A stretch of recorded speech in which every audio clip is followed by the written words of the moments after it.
Separ, známy slovenský spevák, pospejoval v Himalájach skalu. Zavesil to na sociálne siete a dočkal sa hlavne nenávistných komentárov.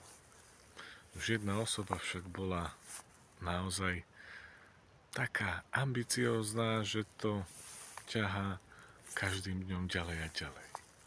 Jej meno je Dorota Nôtová. Áno, Separ si mohol odpustiť tento jeho nápis. Nie je to nič ctihodné. No, rozvíjať negativizmus ďalej a ďalej je znakom nepochopenia týchto Himalájí. Práve tam chodia ľudia za pokojom a hľadaním seba samého.